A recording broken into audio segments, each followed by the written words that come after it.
கழுகு பறவை இனங்களிலே அதிகபட்சமாக 70 ஆண்டுகள் உயிர் வாழக்கூடியது. ஆனால் 70 ஆண்டுகள் வாழ்வதற்கு கழுகு தனது 40 வயதில் மிகப்பெரிய ஒரு போராட்டத்தை சந்திக்க வேண்டியிருக்கிறது.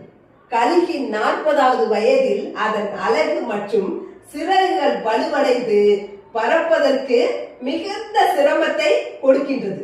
இதே நிலை நீடித்தால் கழுகினால் பறக்கவோ இரை தேடவோ முடியாது. இந்த நிலையில்தான் கழுகு 2 வழிகளில் ஏதாவது ஒரு வழியை தேர்ந்தெடுக்க வேண்டிய கட்டாயம் ஏற்படுகிறது. ஒரு வழி மரணம், மற்றொரு வழி 5 மாதங்கள் மரண வழியை தாங்க வேண்டிய துறவு வாழ்க்கை.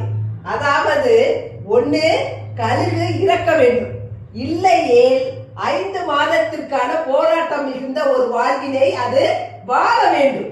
முடிவில் கழுகு 5 மாத போராட்ட வாழ்க்கையை தேர்ந்தெடுக்கிறது.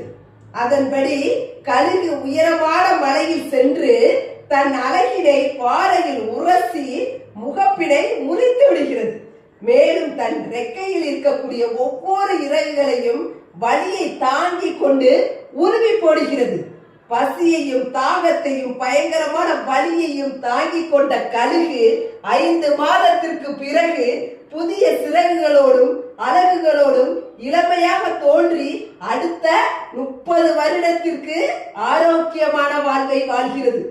ஆக 5 அறிவு ஜீவராசிகள் கூட தனது வாழ்விற்காக மிகப்பெரிய போராட்டத்தை எதிர்கொண்டு வெற்றி அடையும் பொழுது 6 அறிவு பெற்ற மனிதனால் நம்மால் போராட்டத்தை எதிர்கொண்டு வெற்றி அடைய முடியாதா என்ன? கொஞ்சம் சிந்தித்து பாருங்கள்.